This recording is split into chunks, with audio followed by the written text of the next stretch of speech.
So again, welcome everybody. My name is Adam Morehouse. I'm the marketing manager for Rose Training Australia.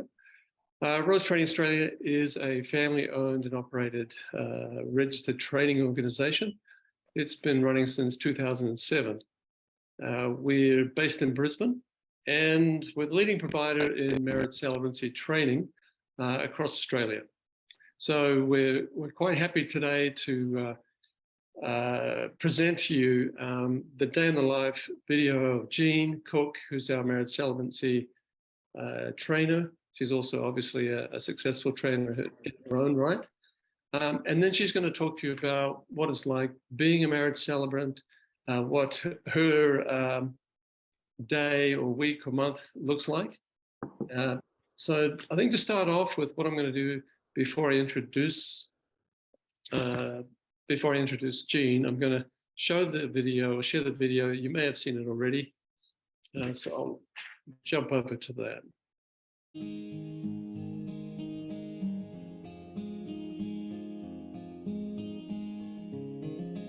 Hi, I'm Jean, and welcome to the most wonderful place to be on any given day, and that's a wedding ceremony. In the next few moments, I will be the narrator, the director, the choreographer, whose role it is to paint the love story of a beautiful couple who are about to become partners in life.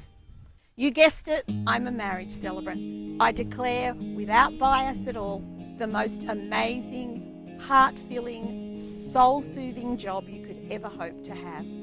Being a celebrant opens a path to share joy, to share love, to laugh with families as they share their memories, shed tears of joy with couples who take the walk of their lives down the aisle. You have to love life to do this job. You have to love love.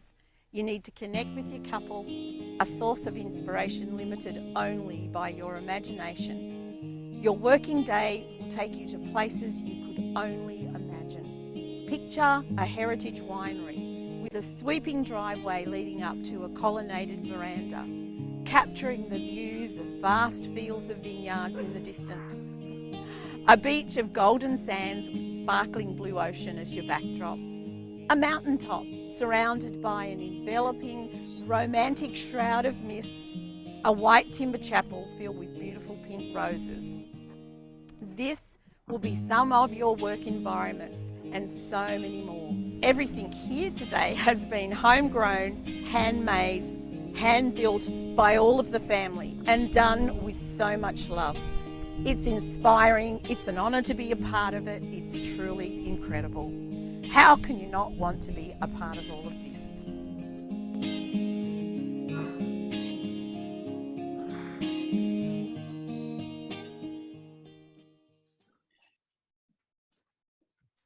Okay, how great was that? So that was shot a couple months ago, and you know, up here in sunny Queensland, we were anticipating some wonderful weather, and it came to the wedding, and it was absolutely bucketing down. And so, as you can imagine, for the film crew and that, not the best conditions to film on any given day, but as you can see, it worked out quite well. So before I introduce Jean, maybe we could just go around the room a little bit. You could say your name, where you're tuning in from. If you just wanted to unmute yourself and just say what part of the country you're in. So maybe from Diane at the top, yeah. Hi, I'm Ali. I'm tuning in from Melbourne. Wonderful, thanks, Diane. Or Ali. And next we've got,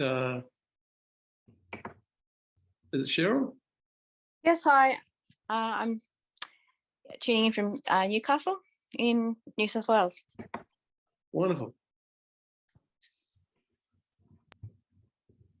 I'll go next if there's no one else. My name's Catherine and I'm from Sydney. Welcome, Catherine. I'm Yvette and I'm from Sydney as well. Hello. Okay, anybody else? Yeah, hi, I'm Erica and I'm from Cooma in the Snowy Mountains of New South Wales. Welcome, Erica. I'm Calvin from the marvellous goldfields in WA. Fantastic. Welcome, Kelvin. And I am late, and I was from because that's going on. Sorry. All right, so I'm my so wrapped co-host up in the today class. is Yeah. Jean Cook. She had me a little bit worried, but here we are. We're So all sorry. Yeah. fantastic. All right, so my co-host is Jean Cook. So Jean Cook is our head of celebrancy. Jean has been involved in training today, so I think she got caught up. We did, and Adam, we were at that point. We were talking about ceremony and delivery and writing scripts, and it just, it was so much fun. We were so involved in it. I didn't even look at the time, so my apologies. Mark had to butt in. I wondered why Ian was calling me. Actually, I'm thinking I'm going through all this expression on, delivering the ceremony, and this is the moment we're all waiting for, and Ian's ringing me, but for a good reason. Fantastic. All right, well, Jean, as well as being a successful marriage celebrant in her own right, she's our head trainer at Rose Training. So I'll turn the time over to you now, Jean. Yes. Okay. So yes, I am the head trainer here at Rose Training, but I am very blessed to be an active celebrant out in the community, and that was the clip that we actually put together for that particular wedding that I did. And as Adam said, it did rain. It was torrential rain on that day. That family had planned a long time for that wedding ceremony to be absolutely perfect, but it rained. In that video, I was actually in gumboots, but I did say to the videographers that were there, do not move the camera below my shoulders. Oh, but the gumboot, do not show the gumboots on the video or I'll have a little meltdown. And yeah, literally before the ceremony, I had to take my heels off, pull on the gumboots, stomp around in the mud to get things ready. And just before we went live, pull out the wet wipes, wipe my legs down of the mud, like it was squelching mud, and then put on the heels ready for the delivery of service. You'll see the bridal party had to come in with umbrellas all set up over them. And what you didn't get to see that I got to see, that you get to see when you are a celebrant, are the faces of the bridal party walking up as their feet were squelching in the mud. Totally different to the looks you usually get when they're walking up and they're all crying and emotional. These girls were like, oh, what's coming next? But, it was such a beautiful ceremony, regardless of the rain.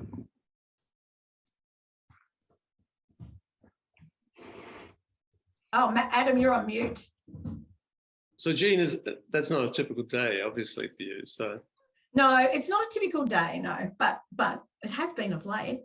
Yeah, it is. So, well, look, maybe we should talk about what's typical in leading up to a wedding such as that.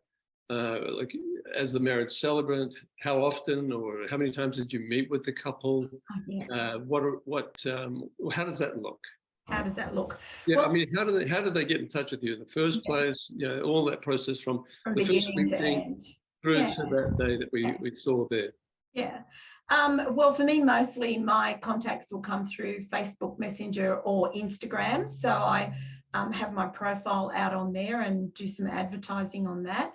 Word of mouth is another way, and also just being involved in other community things that are going around. So either or, they're going to come from there. In the first instance, there's going to be that communication to find out if you're available, to find out how much you charge, to find out where you travel. Once you have secured the couple and made them feel supported and they've decided you're the right person for them, that might be a few text messages, that might be a telephone call. And, now we can use Zoom, which is the most powerful tool you can use to actually meet with people. They don't have to leave their house. You can just send them a link like you guys are on now and you can get on and be introduced. There is always at least one meeting face-to-face where you're going to do some legal paperwork, discuss their hopes for the ceremony, give them lots of things to think about in terms of putting their ceremony together, what family they want to involve, what sort of songs that they would like to do, what's the essence of the ceremony. Is this a casual one? Is this a more I guess a country style one like you saw in that video? What sort of color schemes are we looking at? So we're talking about, you know, the whole end of what that ceremony is going to be like at the end. There is then lots of communication via email, telephone, text in getting that all prepared. We would go to a rehearsal the day before the wedding so that you can actually rehearse everything that's going to happen in terms of physical movement, not words, just so that everyone's on the same page for where they're all going to end up in the ceremony, how you're going to interact with everyone that's actually in the ceremony, and then come the day of delivery. So the day of delivery, you've got to pull lots of rabbits out of your hat, so to speak, catch the ball running, whatever your terminology might be. You are the person there ensuring that everything runs smoothly on the day. You're the go-to person. They're, you know, going to be looking at you to support them. They're going to be looking at you to get things moving smoothly through the ceremony. And that's what you're learning to do, or going through the motions of doing when you're doing the course. We're talking about all of the potential situations. We're talking about your Mary Poppins bag or your ceremony survival kit. We're talking about how you can pull anything out at any point and ensure that the ceremony runs smoothly just by your professionalism and, you know, all of your plan Bs that are in place. Sorry, Adam, am I talking too much? Because you know I'll keep talking. You keep talking, Yeah. Jean. Go ahead. Actually, I mean, the Mary Poppins bag, or that you talk about. Survival kit. My survival kit's gotten so big, I have renamed it my Mary Poppins bag. And it's got everything in it. Well, tell us maybe your top 3 items that come out of the Mary Poppins bag. Okay. Of late, the gumboots have been, because it's been so wet. Pair of scissors to cut the cross of cotton that is on the back of the groomsmen's jackets that they don't know is there. So that's probably number 1. I'd say I use a pair of scissors in every single ceremony, because they all turn up. They try and do their top button up in preparation for the wedding. They get this uncomfortable little wriggle, and then I'll say, just turn around for me, guys. And all of the cotton from the, you know how they put the cotton on the back of the jacket tails so that they don't get wrinkled? Yeah, okay. So that's probably number 1. Number 2, I'd say wet wipes for the groom's jacket before we go live into ceremony. Everyone's given him a hug and he's got makeup on the shoulder of his jacket. Number 3, what would my number 3 be? Given the weather of late, it's been tent pegs and a little mallet that I've been using to secure things down. So I think the last half a dozen ceremonies, I've pulled out my little black mallet and tent pegs to hold down either the signs that's got the couple's names on it. Not our responsibility as a celebrant, but if you can pull something out of your bag to fix things. I've actually just added curtain weights. Is everyone here old enough to know what curtain or tablecloth weights are? Good. Of late, with the winds and the outside ceremonies, I've had brides wearing veils that are literally blowing at right angles, 90-degree angles to where they're standing. And the last ceremony, it was just crazy. And I thought, wow, what do I need to add? Tablecloth weights. Tablecloth weights to the bottom of the veil, because the tent pegs are a little harsh. Tablecloth weights to the bottom of the veil to actually weigh it down so that it doesn't blow everywhere in the ceremony. Yeah. Well, Jean, I'm going to ask you a question now that's probably more that our audience can relate to. What was it that got you started as a marriage celebrant? What was it that inspired you to become a marriage celebrant? Okay, actually, there's there is a story to that. So my story is that I'm a crazy gardener, and I lived on a property that had a magnificent garden, if I may say so myself. And we used to have brides knocking on our door to ask if they could actually do their wedding ceremony in our garden or under a particular tree. So we did a lot of that community-based. We didn't never charge for it. And then one day, the original owners of Rose Training came up to me and said, Jean, you've got this wonderful garden. Have you ever thought about being a celebrant? No. And it all went from there. So best conversation I think I've ever had so many years ago. Not something that I'd ever thought of, but wow, look, here I am now. I've done so many different ceremonies over the years. So wonderful to be part of that special day, whether they are humorous or romantic or traditional. They're just so amazing. So then you made the decision, you had that conversation to become a marriage celebrant. What came next for you? Well, I enrolled to do the course. Yes. That simplified. I had never been a public speaker before. I just jumped in, and waited to see what came out at the other end. I did the course, became registered. I was lucky enough to get a lot of bookings right from the start. Small town, community-based person. Word got around pretty quickly. So, I found for quite a lot of years that I was doing weddings based on referrals. And also my children were of the marrying age at that point as well. So, depending on what you're doing in the community or what your age group of your friends and children are, sometimes that sort of keeps things moving. And then you sort of go on to advertise yourself if you're looking at doing more. But yeah, my career went from becoming a trainee in a celebrant course to doing the course. That one step that you mentioned there, becoming registered. How does that work? Okay, so once you receive your qualifications, your certificate in celebrancy, you go on then to apply to the Attorney General for registration. They will require your transcripts of your course. They will require identification documents to be uploaded. It's a pretty simple process. There is no longer a knowledge test, which there used to be. So it's just pretty much identity documents, qualification documents. They will do a fit and proper person check. So they'll do a police check on you, which is a standard check that they do for everyone. They will ask you to supply 2 references from people that can speak to your standing in the community, your ability to respect the importance of marriage, a few other things like that. Pretty basic, and there's a template that your referee follows. And that's pretty much it. ID, qualifications, 2 references. It's a $400 application fee to apply. And then you just wait to hear back from them, which, yeah, is not a problem. Yeah, everyone is registered. Yeah. So once you're registered, you're authorized then. Yes. To say the people. Yeah.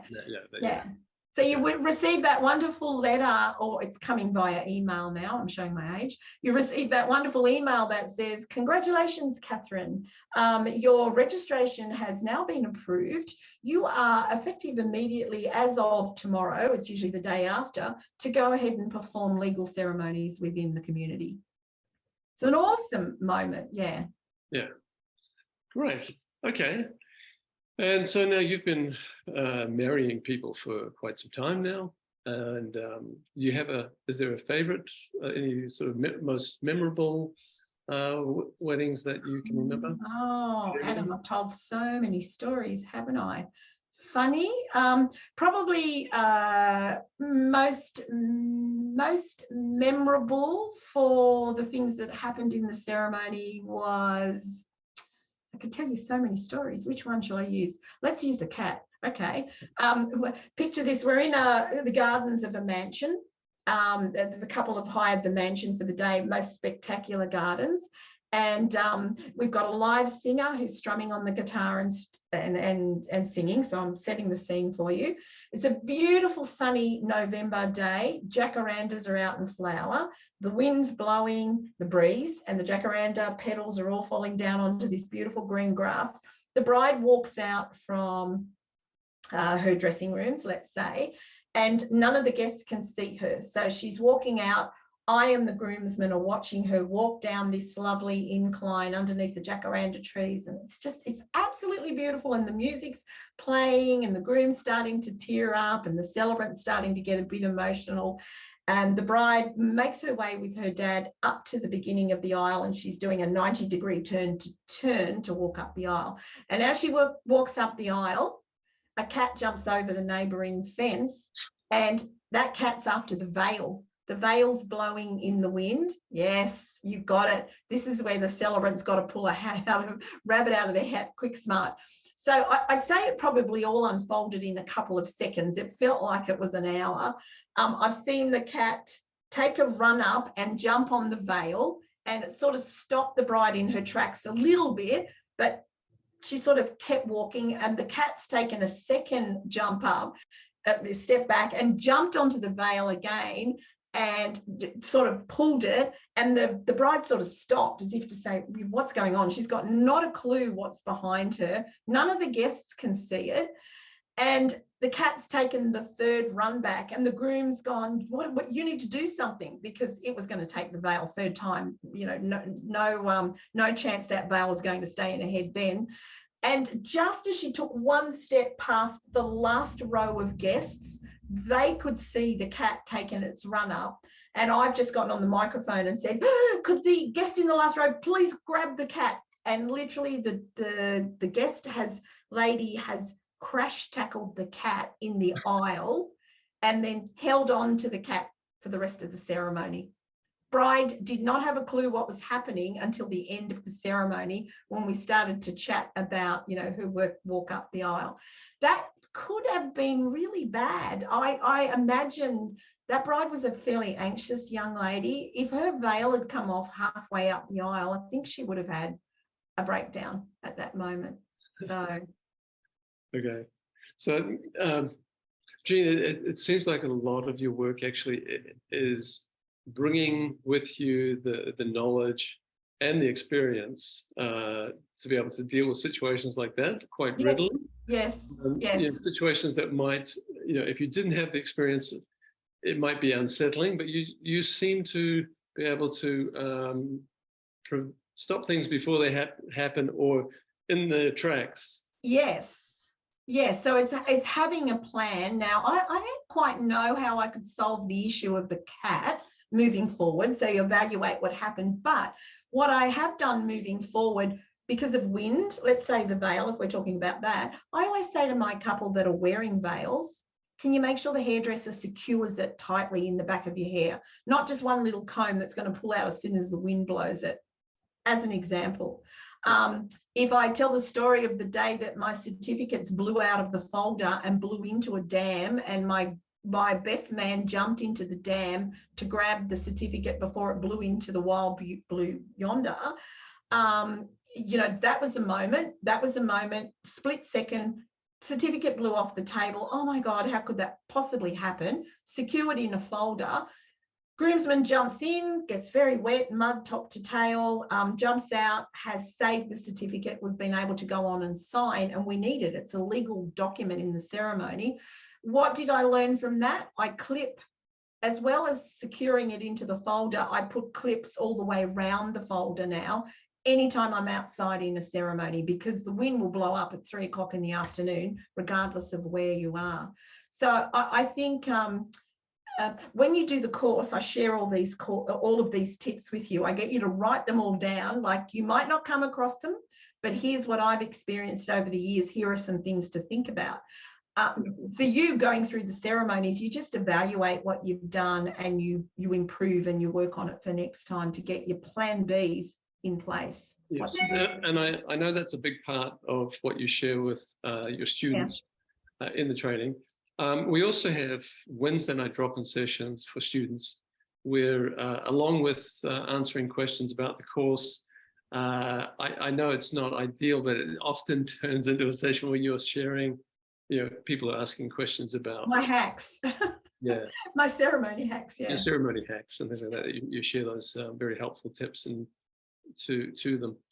I want to introduce somebody because I think our audience may have met or talked to her on the phone.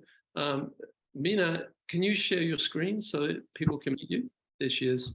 So the lovely Mina Hotahavi, as our sales team member who's joined us. So if any of you have spoken to Mina, welcome Mina. Thanks for joining us in the webinar today. Okay, Hi. so Yeah, I hope you can hear me. I thought I'd just come in and introduce myself. I noticed that Ali is here. I did speak to Ali this morning. Hello, how are you?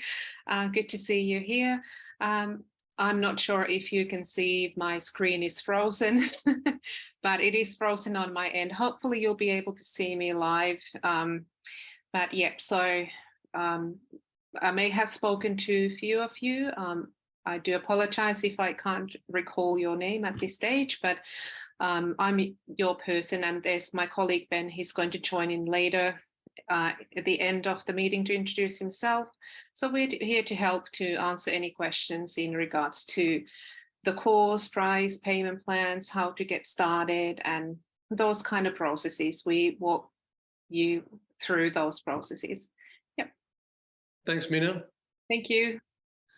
Okay, so Jean, with regards to doing the course, can you tell us a bit about how we deliver the course, how students, how long it sort of takes them, what they can expect?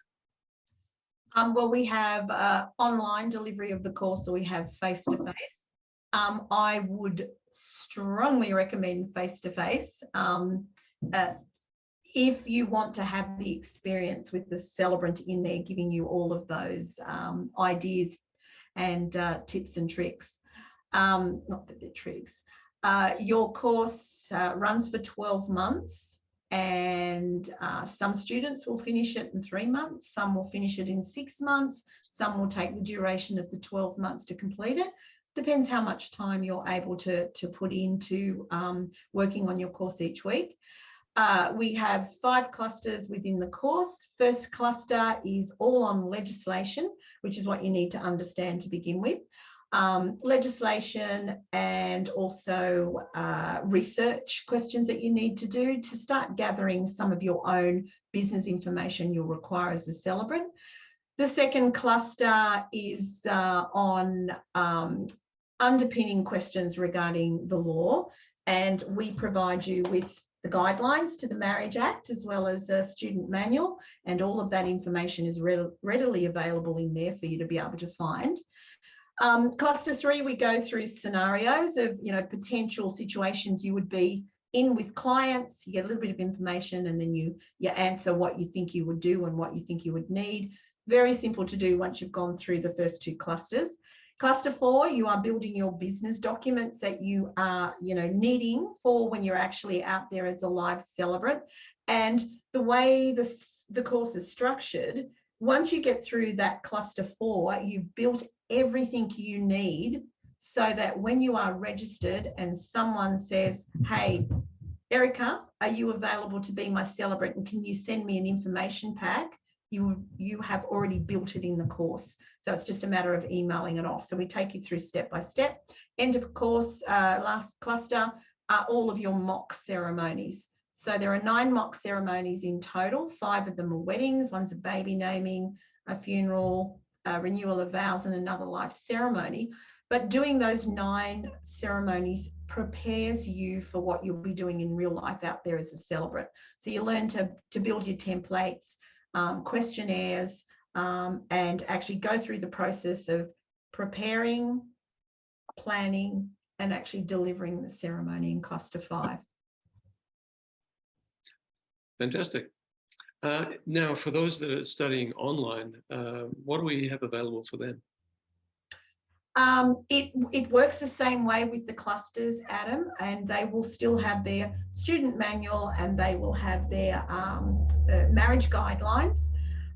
We have the Q&A sessions on a Wednesday evening for anyone, but you know, a lot of onliners will join that so that they can actually talk to myself as a celebrant, Mark, who's the student coordinator, as a celebrant. So anyone that's online will still be able to, I guess, experience live people and actually talk to them and have questions answered.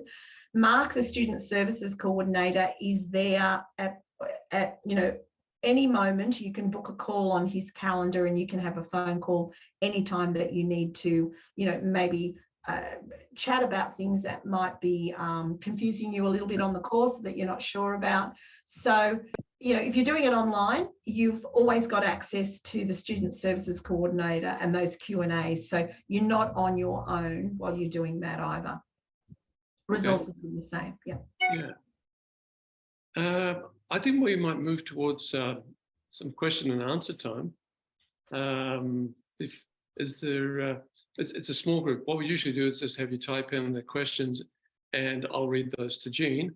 But given that we're a small group, I think what we might do is feel free to like unmute yourself and ask whatever questions you may have. And there are no silly questions here. Remember, this is like an opportunity to talk to a marriage celebrant and ask her whatever questions you may have. So we'll start with Ali. Ali, yay. I'm just wondering how many online ceremonies that you would do. In the course, do you mean, Ali? No, in real life. Online ceremonies, in terms of legal ceremonies, you can't do online ceremonies. You've actually got to be in the physical presence of the couple to actually do that. Yeah. Yes. So that's a requirement under the Marriage Act of 1961. Okay. Lesson one for me. Yeah. What's that? Lesson one for me.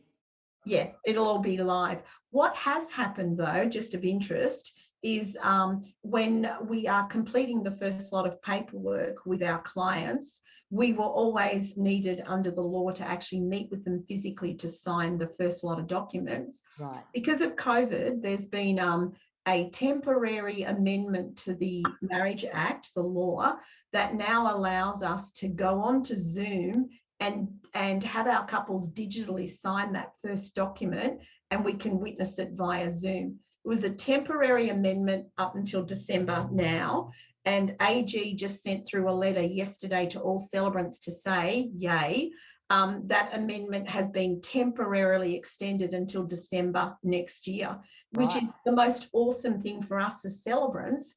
Rather than having to meet with our clients in a cafe or in a home office and, you know, trying to come up with a time that people are not working and actually get the paperwork signed, you can get onto a Zoom. I've done 3 of them this week where just send the link, fill out the paperwork, do a digital signature, witness it all on Zoom or Skype if that's your preferred medium, and the legal part of it, the beginning, has been done. So we are in the industry trying to encourage, we're all encouraging the AG to actually have that law change so it stays as a continuing law. But we've got 1 year now to work on them to have that law change, but it needs to go through the parliaments for that to be done. Yeah. Okay, great. Thank you. Excellent. Great question, Ali. I think next, Catherine raised her hand. Catherine, if you would unmute yourself. No, I actually don't have a question at the moment, thanks. Oh, okay. I'm listening intently. Okay. Yes, Diane. Just unmute yourself, Diane. Bottom left-hand corner of your screen, the little red bit. Yep, that's it. Is funeral training a part of the course? Is funeral training? We do actually have a separate funeral course that you can enroll in to do. It's a 2-day course. I actually take that course as well. In the celebrancy course in its entirety, we do have a small section there of funeral. But if you wanted to do an extension of that, then we've got a 2-day funeral course. Okay. Yeah. Thank you. Ali's got another question. Love it. I've always thought of myself at funerals as I don't even have to know the person who's passed away. I break down. I'm very emotional at funerals. Yeah. But I'm thinking to do more work, it obviously is another feather in your cap to do it. And obviously, like anything else, you get better with experience. But I'm just wondering, is it ever looked upon, like, do people pigeonhole you once if you're known as a wedding celebrant, for example? Do people look at you and think, oh, no, she's too bubbly, I wouldn't get her to do a funeral because it'll be too much fun and I don't want it to be, I want it to be serious? Or round the other way, if someone sees you at a funeral and they think, oh, well, that was very somber, so I wouldn't want that person doing my wedding. I'm just wondering how that plays out. It's a very good question, Ali. As celebrants, you know, some of the attributes that we have is that we're empathetic, we're supporting, we're engaging, we connect with our families, or we connect with our couples. Once you've established that rapport, if you marry someone and they love who you are, obviously because they've chosen you as the celebrant, they're going to come back to you and they're going to ask you to do the funeral. Yeah, that's what it is. And it may be that you start doing a funeral and you're working with family to put the funeral together, you deliver the service, the family members that you've connected with, or even anyone in the service is going to see who you are in the way that you support. So it's not so much about the humor or the, you know, whether it's serious or whether it's funny, it's who you are. And people will connect with that and they'll come back to you to do whatever ceremony it is that they're looking to do. Right. So quite often as a marriage celebrant, you'll do a marriage, you'll do baby namings, you'll do a renewal of vows, and then a funeral at the end. Right. Because the family connect with you, or the couple. Yes. Yeah, so it's actually good for business. Yeah, yeah, absolutely, absolutely. And for anyone that becomes a wedding celebrant, planning never to do funerals, you will get asked to do a funeral eventually. People will just know that you're out there, and then you have to decide at that moment whether you're going to take it on board or whether you're going to say no. But when that family knows who you are, they will plead with you to be the person standing up there at the lectern speaking on the behalf of their loved one. Right. So it becomes quite an honour in the end to actually deliver that service. Yes, I can see that for sure. Thanks very much. Okay, we have another question from Erica. Hi, Jane. Look, I've got a couple of questions. So the first one is, at what point did you really know in your heart that this was going to be the right career path for you, especially if there are doubts there in the beginning? And the second question I've got is pricing. I know there's a big price thing there between metropolitan, country, rural. Some websites that I've really looked at and researched, some will put like packages, because I've actually I've looked at your website, and so you've got, you know, really detailed information on your website. Some celebrants don't put anything, they just want you to contact them. So what's the go? Yeah. All right. Answer question one. When did I really know? When I delivered my first ceremony, I was all prepared for that ceremony. Just before the ceremony went live, my husband grabbed me and he said, oh my God, do you realize what you're just about to do? You're just about to actually, do you realize? Like, he was so excited. And I remember going, oh my God, what am I doing? Like that split second where I totally lost function. And I remember my mother was there at that first ceremony as well. And she's come up to me after my husband did, and she's gone, pull yourself together. You can do this. Yeah, mum's a bit tough. Pull yourself together. She's gone, put yourself together. I delivered that ceremony and there is such a buzz.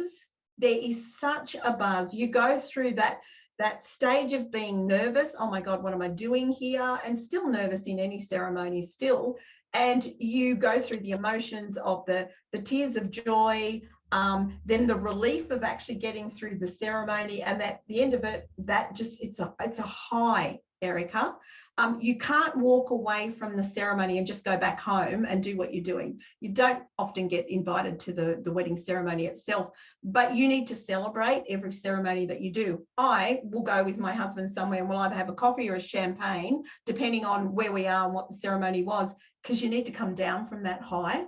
So yeah, so right from the moment, right from when I went through, it's like, yes, this is what I want to do. This is what I want to be able to create.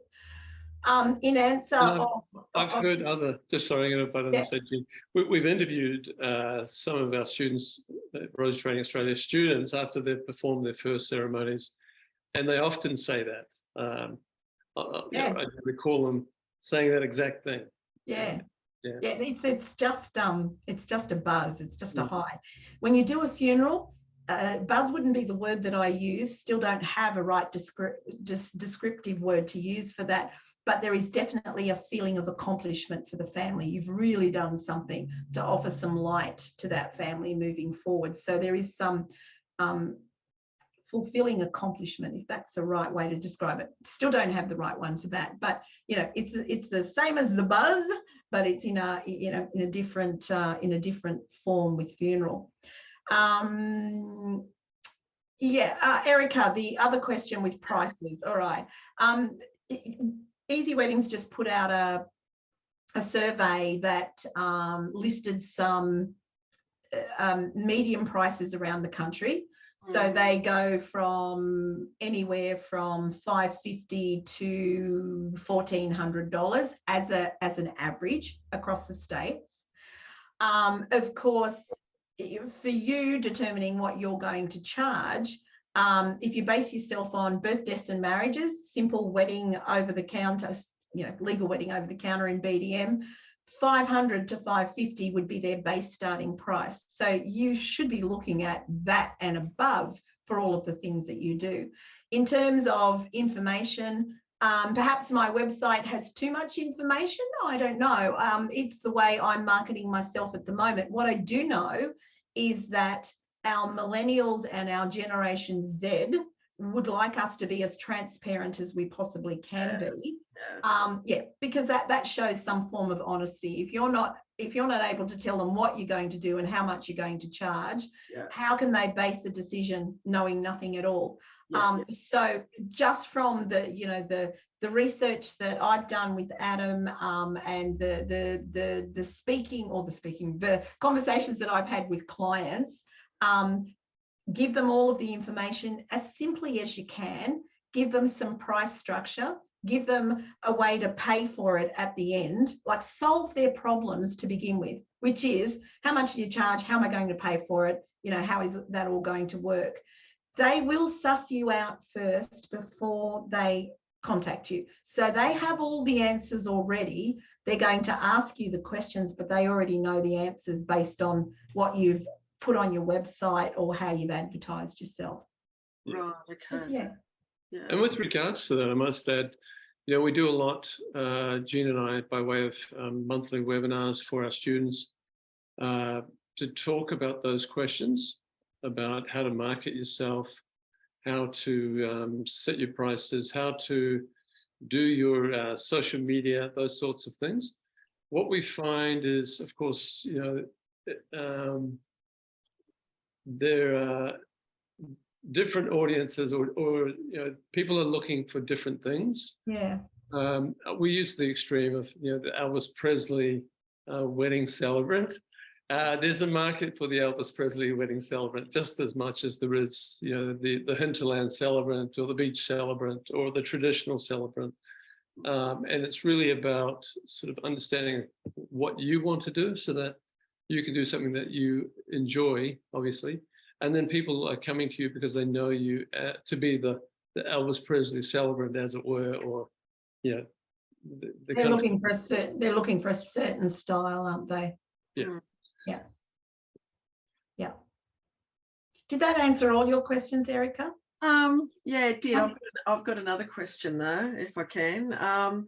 So another thing is, at what point after you conclude your studies and you get your tick from the Attorney General's Department, like, is there often a long, I mean, I know you got by word of mouth and in your local community, but for others, can there be a long period of time before you actually then do your first wedding ceremony? Yeah. Well, if you are actively promoting yourself, if you are advertising yourself, which you can prepare for in advance, you can't advertise yourself as a registered celebrant until you are, but you can say, watch this space, follow my journey through my training, and then at the last minute when you're registered, you can publicize it out there on your social sites to say, hey, I'm registered, now taking bookings. Yeah. The quickest you could marry someone once that happens would be 1 month, because you've got a 1 month legal requirement to fill out paperwork. But it's up to you as to how much advertising and promoting you want to do for yourself. Yeah. So it's there if you want to look for it, if you want to do something with it. So if you're looking to do it full time, it's obtainable. Yeah. Okay. Yeah. Adam, did you want to add anything to that? Because you're the marketing manager. I'm just the celebrant. Well, I think it's just, like you're saying, Jean, is prepare your, we talk about which social media sites are relevant to the audience, namely, obviously, Facebook, Instagram Reels, the big one at the moment, Instagram Carousel, the big one at the moment. Yeah, and to some degree TikTok. But I think simply by focusing on a couple of platforms and doing regular sort of posts to let people know that you're there, and and also sort of focusing in on the region that you're in. You're not sort of blasting out to the whole world. You're really blasting out to however far you're prepared to drive to perform a ceremony. Yeah. Okay, thank you, Ta. Those are great questions, Erica. Yeah, they are. They're the big ones. And any other questions? I had a question. Yes. Hi. Sure. Hi. Hi there. I just wanted to ask, it relates more to the course than the celebrant, if that is okay. Yeah. Just the 5-day Zoom class, and then you kind of go on further with the other modules. I just wanted to ask specifically about, are you able to do those ceremonies like within the Zoom if you don't, I don't know, I'm just not sure about how you would go with the mock ceremonies and getting enough people involved and all that sort of thing. So that's my my concern, I guess. Well, what do we do? In the Zoom class, the 5 days, you don't actually do a ceremony. We get prepared for one. So your ceremonies don't come until you get to the end of the course.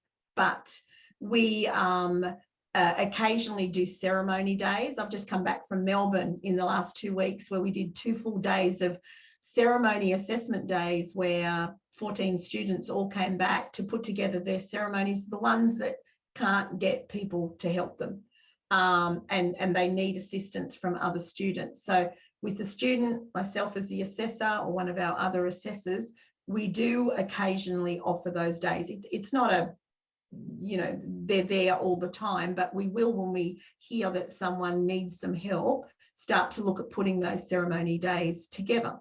So recently we did Brisbane, we did Queensland, Brisbane is Queensland. We did Brisbane, we did Sydney, and we did Melbourne over the space of 2 weeks. Okay. Yeah. So yeah, when the time comes, if it's an absolute impossibility for you to be able to get people to help, we have a means to be able to assist you at some point. Yeah, not a guaranteed date, but something that might crop up. Okay, and I assume there'd be additional costs with that as well. Yes, there generally is with those ceremony days. Yeah. Now, Okay, just Cheryl, actually, your name says Cheryl. I think you mentioned your name was Nikki. Was it Cheryl Yule? Is it Cheryl? Yeah. Oh, okay. All right. I thought when you mentioned your name it was something else. Anyway, there is the ability to do. There's a requirement that you have 20 people view the ceremony, so you can one ceremony. Yeah. One of the ceremonies. You can actually film a mock ceremony and then have 20 of your friends and family view that, whether you upload it onto your YouTube account or whatever, and then as long as there's evidence that it's been viewed by 20 people. So there's a few ways that can be completed. So, okay. Yeah, and we'll sometimes assist in the office if you don't have 20 friends to view one of your ceremonies, which is one of the criteria of the assessments. It will go around our office, and I think, what have we got, 10 or 12 people, sometimes up to 16 people that can view. So if anyone's struggling with that, all you need is another 8 people, let's say, and we can do the rest. I watched a couple of ceremonies on YouTube this week, actually. Yeah, I'm sure you have. Yeah, there's been a few going around, hasn't there? Yeah. Okay. And that's where we're supporting students, right at the last minute, last end of the course to get that 20 view for one ceremony. Okay. All right. Thank you. That answers my question. Yeah. Yeah. Thank you. Diane. Hi. Can I ask you if one ceremony has to be seen by 20 people? What about the other ceremonies? They just need participants. Yeah. So in your other ceremonies that are weddings and the baby naming, you will need a couple and 2 witnesses and yourself. So potentially 5 people or 4 helpers. And what you do with those is you construct the mock ceremony, you deliver it, someone videos it for you, and then that video is sent in for assessment. We have instructions on how to upload the video, how to create a YouTube account, upload it onto YouTube, get a link and send it through to the assessor for marking. So it's as hard as opening up your telephone and taking a video of it with 4 people and yourself. All of the other logistics of getting it uploaded, we've got all the instructions for you, and also support from Mark when that time comes. Okay, cool. Yeah. Thank you. Okay, we're coming close to the hour. I want to sort of respect everybody's time and keep it within the hour time frame. Really appreciate you coming along. I hope it's been of help to you. There's one more person I'd like to introduce before we wrap up. The handsome Benedict Forster there. Some of you may have spoken to Ben, and I've asked him to come on just because it's a good time to put a face to the voice if you've spoken with Ben. So Ben, do you want to just introduce yourself quickly and say hi to our audience? G'day everybody, I am one of the course advisors for Rose Training. Yep, there's a few names there I recognise, people that I've spoken to, but Minna and myself are the ones that will help you with kind of understanding which way you'd like to study, what's probably best for yourself, and obviously we work with Adam and Jean, so we have an understanding of what it is that they're providing for you. Right. Thanks, Ben. Sorry to put you on the spot like that. Thanks, Ben. Oh, good. Sorry, I was a bit late. Baby in arm. Yeah. Are you on baby duties, Ben? Oh no, she's at daycare. Ah. Yeah. Ben's a proud New dad. newborn, beautiful Thea. Anyway, so it's so great to have all of you to come by and spend this hour with Jean and I. I hope that it's really given you some answers to the questions that brought you here. And of course, if you have any other questions, Ben and Mina are available to answer any questions about your journey to becoming a marriage celebrant. And yeah, we've got, as you may have seen, we've got a great special going at the moment. It's $200 off the Platinum Business Pack, which is a great way to get started. In addition to becoming a marriage celebrant. It really covers all the other questions about getting yourself out there, marketing yourself, how to talk to clients. Yeah, just a few of the other things, getting set up in business, looking at the type of business structures that you need to consider for being in business as a marriage celebrant. There's a lot of things in there as well. Plus you get the monthly webinars where we sort of cycle through some of the most relevant topics that our students have asked us to do a webinar or provide information about. So with that, again, thanks for dropping by from Rose Training and I, Ben, Minna, and I'll turn over to Jean to say goodbye, but thank you for coming by. Thank you. Thank you. See you. See ya. Thank you.